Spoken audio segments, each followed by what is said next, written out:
Hi ಸ್ನೇಹಿತರೆ government job update YouTube ಚಾನಲ್ಗೆ ಎಲ್ಲರೂ ಕೂಡ ಪ್ರೀತಿಯ ಸ್ವಾಗತ. ವಿದ್ಯಾರ್ಥಿಗಳು SSLC ಎಕ್ಸಾಮಿನೇಷನ್ ರಿಸಲ್ಟ್ ಐತಿ ಈಗಾಗಲೇ ಐತಿ ಫಲಿತಾಂಶ ಪ್ರಕಟಣೆ ಮಾಡಿರ್ತಿರ್ತಾರೆ. ಈಗ ಹಲವಾರು ವಿದ್ಯಾರ್ಥಿ ಏನು ಕೇಳ್ತಿದ್ರು ಅಂದ್ರೆ, ಸರ್ ನಾ ಎಕ್ಸಾಮ್ ಎಲ್ಲ ಚಲೋ ತಂಗೆ ಬರ್ದನ್ರಿ, ಆದರೂ ಏನ್ರಿ ಮಾರ್ಕ್ಸ್ ಕಡಿಮೆ ಬಂದವ್ರು ನನಗೆ. ಎಕ್ಸಾಮ್ ಏನೈತಿ correct question to answer explain ಕೂಡ ಕರೆಕ್ಟ್ ನೀಡೇನ್ರಿ, ಆದರೂ ಮಾರ್ಕ್ಸ್ ಕಡಿಮೆ ಬಂದವು. ಮತ್ತು ಕೆಲವೊಂದು ವಿದ್ಯಾರ್ಥಿ ಏನೈತಿ, ಸರ್ ನಾವು ಈಗ ಎಕ್ಸಾಮ್ ಬರ್ತೀವಿ, ನಮ್ದು ಏನೈತಿ ಉತ್ತರ ಪತ್ರಿಕೆ ಏನೈತಿ ಯಾವ ರೀತಿಯಾಗಿ ಚೆಕ್ ಮಾಡ್ಯಾರ, ಅದು ನಮಗೆ ಸ್ಕ್ಯಾನ್ ಕಾಪಿ ಬೇಕಾಗಿತ್ತು, ಮತ್ತು ನೀವು ಹೊಳ್ಳಿ ರಿವ್ಯಾಲ್ಯೂಯೇಷನ್ ಕೂಡ ಮಾಡಿಸ್ಬೋದು, ಅದ್ರ ಬಗ್ಗೆ ತಿಳಿಸ್ಕೊಡ್ರಿ ಅಂತ ಅನ್ನತ್ತಿದ್ರಿ. ಸೊ ಅದಕ್ಕಾಗಿ ವಿಡಿಯೋ ಮಾಡತ್ತನು. ಯಾವ ದಿನಾಂಕದಿಂದ ನೀವು ಅಪ್ಲಿಕೇಶನ್ ಹಾಕಬೇಕು, ನೀವು ಅರ್ಜಿಯನ್ನು ಸಲ್ಲಿಸೋದಿರ್ತೈತಿ ಆನ್ಲೈನ್ ಮೂಲಕ. ನಿಮಗೇನೈತಿ ಅರ್ಜಿಯನ್ನು ಸಲ್ಲಿಸಿದ್ರೆ ನಿಮ್ಗೆ ಸ್ಕ್ಯಾನ್ ಕಾಪಿ ಏನೈತಿ ಡೌನ್ಲೋಡ್ ಆಕಾವು.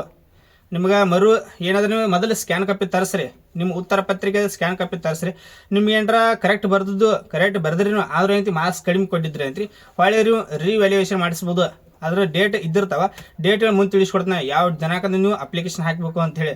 ಸೊ ಇನ್ನೊಂದೇನಪ್ಪ ಅಂತ ಚಾನಲ್ ಫಸ್ಟ್ ಟೈಮ್ ಯಾರು ವಿಸಿಟ್ ಮಾಡಿರಿ ಅಂತ ಪ್ರತಿಯೊಂದು ವಿದ್ಯಾರ್ಥಿ ಏನ್ರಿ ಮಿಸ್ ಮಾಡ್ಲಾದ ಮೊದಲು ಚಾನಲ್ ಸಬ್ಸ್ಕ್ರೈಬ್ ಮಾಡಿ ಇಟ್ಟುರಿ.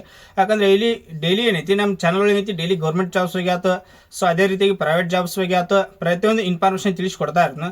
ಅದಕ್ಕಾಗಿ ಚಾನಲ್ ಫಸ್ಟ್ ಟೈಮ್ ಯಾರು ವಿಸಿಟ್ ಮಾಡಿರಿ ಅಂತ ಪ್ರತಿಯೊಂದು ವಿದ್ಯಾರ್ಥಿ ಮೊದಲು ಏನೈತಿ ಚಾನಲ್ ಸಬ್ಸ್ಕ್ರೈಬ್ ಮಾಡಿ ಇಟ್ಕೋರಿ. ವಿದ್ಯಾರ್ಥಿಗಳೇ ಡೇಟ್ಗಳು ನೋಡ್ರಿ, ಇವಾಗಿಂದ್ರ ಏನೈತಿ ಸ್ಟಾರ್ಟ್ ಆಕೈತಿ. ಈಗ ನೀವು ಉತ್ತರ ಪತ್ರಿಕೆಗಳ ಸ್ಕ್ಯಾನ್ ಪ್ರತಿಯನ್ನು ತರಿಸೋರಿದ್ರಂದ್ರೆ ಇದಕ್ಕೆ ಅರ್ಜಿಯನ್ನು ಸಲ್ಸಕ್ಕೆ ಡೇಟ್ ನೋಡ್ರಿ 23/4/2026 ಅಂದ್ರೆ ಈಗಾಗಲೇ ಸ್ಟಾರ್ಟ್ ಆಗಿರ್ತೈತಿ. Last date 26/4/2026. ನಿಮ್ಗೆ 3 ದಿನ ಟೈಮಿಂಗ್ ಇದ್ದಿರ್ತೈತಿ. ನೀವೇನಾದ್ರೆ ಈಗ ಯಾವುದಂದ್ರೆ ಎಕ್ಸಾಮ್ದಾಗ ನೀವು ಏನು ಬರ್ದಿರ್ತಿರ್ತಿಲ್ಲ ಅದನ್ನ ಏನೈತಿ ಸ್ಕ್ಯಾನ್ ಕಾಪಿ ಅಂದ್ರೆ ಉತ್ತರ ಪತ್ರಿಕೆಗಳ ಸ್ಕ್ಯಾನ್ ಪ್ರತಿಯನ್ನು ತರ್ಸಕ್ಕೆ ನೀವೇನಾದ್ರೆ ಅಪ್ಲೈ ಮಾಡುವರಿದ್ರೆ ನಿಮ್ಗೆ ಡೇಟ್ 23/4/2026 26/4/2026 ನೀವು ಮತ್ತಿನ್ನ ಆನ್ಲೈನ್ ಅಪ್ಲೈ ಮಾಡಬೇಕಾಕೈತಿ. ಏನೈತ್ರಿ ಆನ್ಲೈನ್ ಅಪ್ಲೈ ಮಾಡಬೇಕು. ಸೊ ಇದಾಯ್ತು. ಮತ್ತು ಉತ್ತರ ಪತ್ರಿಕೆಗಳ ಸ್ಕ್ಯಾನ್ ಪ್ರತಿಯನ್ನು ಪಡೆಯಲು ಅರ್ಜಿ ಸಲ್ಲಿಸಲು ನಿಗದಿಪಡಿಸಿದ ದಿನಾಂಕ ಇಲ್ಲಿ ನೋಡಿರಿ 23/4/2026 26/4/2026 ಇದು ಡೇಟ್.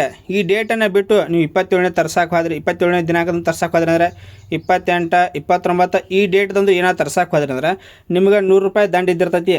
ನೀವು 27ನೇ ತರ್ಸಕ್ಕೆ ಹೋದ್ರಿ, 27ನೇ ತಾರೀಕು ತರ್ಸಕ್ಕೆ ಹೋದ್ರಿ ಅಂದ್ರೆ ನಿಮ್ಗೆ ₹100, 28ನೇ ತಾರೀಕು ತರ್ಸಕ್ಕೆ ಹೋದ್ರಿ ಅಂದ್ರೆ ₹200, 23ನೇ ತರ್ಸಕ್ಕೆ ಹೋದ್ರಿ ಅಂದ್ರೆ ₹300. ಈ ರೀತಿಯಾಗಿ ದಂಡ ಇದ್ದಿರ್ತೈತಿ. ಆ ಡೇಟ್ ಇದೆ 27/4/2026 28/4/2026. ಸೊ ಇದಾಯ್ತು. ಅದೇ ರೀತಿಯಾಗಿ debit card, credit card, online banking ಸೌಲಭ್ಯವಿಲ್ಲದವರು ಆನ್ಲೈನ್ನಲ್ಲಿ ಉತ್ತರ ಪತ್ರಿಕೆಗಳ ಸ್ಕ್ಯಾನ್ ಪ್ರತಿಯನ್ನು ಪಡೆಯಲು ಅರ್ಜಿ ಸಲ್ಲಿಸಿದ ನಂತರ ಆಫ್ಲೈನ್ ಚಾನಲ್ ಡೌನ್ಲೋಡ್ ಮಾಡಿಕೊಂಡು ಶುಲ್ಕವನ್ನು ಬ್ಯಾಂಕಿಗೆ ಪಾವತಿಸಲು ನಿಗದಿಪಡಿಸಿದ ದಿನಾಂಕ.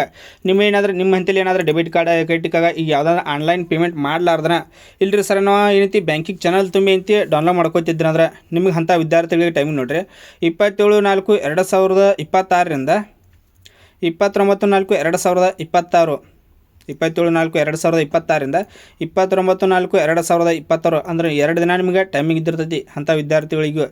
ಸೊ ಇದಾಯ್ತು. ಅದೇ ರೀತಿಯಾಗಿ ನೆಕ್ಸ್ಟ್ ನೋಡಿರಿ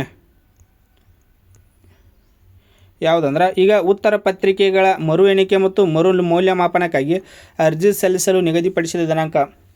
ಎಲ್ಲ ವಿದ್ಯಾರ್ಥಿಗಳು ಇದನ್ನ ಕೇಳ್ತಿದ್ರಿ. ಇಲ್ಲಿ ನೋಡಿರಿ ಈಗ ಉತ್ತರ ಪತ್ರಿಕೆಗಳ ಮರು ಎಣಿಕೆ ನೀವು ಎಲ್ಲ ಎಕ್ಸಾಮ್ ಕರೆಕ್ಟ್ ಬರೆದ್ರಿ, ಆದರೆ ನಿಮಗೆ ರಿವ್ಯಾಲ್ಯೂಯೇಷನ್ ಏನೈತಿ ಎಕ್ಸಾಮ್ ಕರೆಕ್ಟ್ ಬರೆದಿರ್ತಿರ್ತೀರಿ, ಆದರೂ ಏನೈತಿ ಮಾರ್ಕ್ಸ್ ಕಡಿಮೆ ಬಂದಿರ್ತಿರ್ತಾವೆ. ಅವಾಗ ಏನು ಮಾಡ್ಬೋದು, ನೀವು ರಿವ್ಯಾಲ್ಯೂಯೇಷನ್ ಮಾಡಿಸ್ಬೋದು. ಉತ್ತರ ಪತ್ರಿಕೆಗಳ ಮರು ಎಣಿಕೆ ಮತ್ತು ಮೌಲ್ಯಮಾಪನಕ್ಕಾಗಿ ಅರ್ಜಿಯನ್ನು ಸಲ್ಲಿಸುವ ದಿನಾಂಕ 28/4/2026 4/5/2026 ನಿಮಗೆ ಟೈಮಿಂಗ್ ಇದ್ದಿರ್ತೈತಿ. ಮೊದಲು ಇದಕ್ಕೆ ಅಪ್ಲಿಕೇಶನ್ ಹಾಕುವಂಥ ವಿದ್ಯಾರ್ಥಿ ಮೊದಲು ಏನೈತಿ ನಿಮ್ಮ ಸ್ಕ್ಯಾನ್ ಪ್ರತಿಯನ್ನು ತರಿಸಿದ ಆದಮೇಲೆ ಐತಿ ನಿಮಗೆ ಎಲ್ಲ ಕರೆಕ್ಟ್ ಬರೆದು ಮಾರ್ಕ್ಸ್ ಕೊಡದೇ ಇದ್ದಲ್ಲಿ ಕೇವಲ ಇದಕ್ಕೆ ಅಪ್ಲೈ ಮಾಡಿರಿ. ಕೇವಲ ಇಂತಿ ಅಂಥ ವಿದ್ಯಾರ್ಥಿಗಳು ಇದಕ್ಕೆ ಅರ್ಜಿಯನ್ನು ಸಲ್ಲಿಸ್ಬೋದು. ಮತ್ತು ಇದೇನಾರ PDF ಬೇಕಂದ್ರೆ ಹೇಳ್ರಿ, ಇದನ್ನು ಡೈರೆಕ್ಟ್ ನಮ್ಮ ಟೆಲಿಗ್ರಾಮ್ ಗ್ರೂಪಲ್ಲಿ ಶೇರ್ ಮಾಡಿರ್ತಾನೆ. ಪ್ರತಿಯೊಂದು ವಿದ್ಯಾರ್ಥಿಗಳು ನೋಡ್ಕೊಳ್ಳೋಕೆ ನಿಮ್ಗೆ ಈಸಿ ಆಕೈತಿ. ಮತ್ತು ನೀವು ಇದನ್ನು ಆನ್ಲೈನ್ ಅಪ್ಲೈ ಮಾಡಬೇಕಾಕೈತಿ. ಆಫ್ಲೈನವರು ಅಪ್ಲೈ ಮಾಡೋಕೆ ಬರೋಂಗಿಲ್ಲ, ಆನ್ಲೈನ್ ನೀವು ಅಪ್ಲೈ ಮಾಡಿ ತರಿಸ್ಬೇಕಾಕೈತಿ. ಈ ರೀತಿಯಾಗಿ SSLC ಎಕ್ಸಾಮ್ ರಿವ್ಯಾಲ್ಯೂಷನ್ ಬಗ್ಗೆ ಮಾಹಿತಿ ಇದ್ದಿರ್ತೈತಿ. ಇದನ್ನು ಬಿಟ್ಟು ನಿಮ್ಗೆ ಏನೇ ಡೌಟ್ ಇದ್ರೂ ಐತಿ ಕಮೆಂಟ್ ಸೆಕ್ಷನ್ ಆನ್ ಇದ್ದಿರ್ತೈತಿ, ಕಮೆಂಟ್ ಕೂಡ ಮಾಡ್ಬೋದು. ಪ್ರತಿಯೊಂದು ವಿದ್ಯಾರ್ಥಿ ಐತಿ ರಿಪ್ಲೈ ಕೊಡ್ತಾನೆ. Thanks for watching. Jai Hind.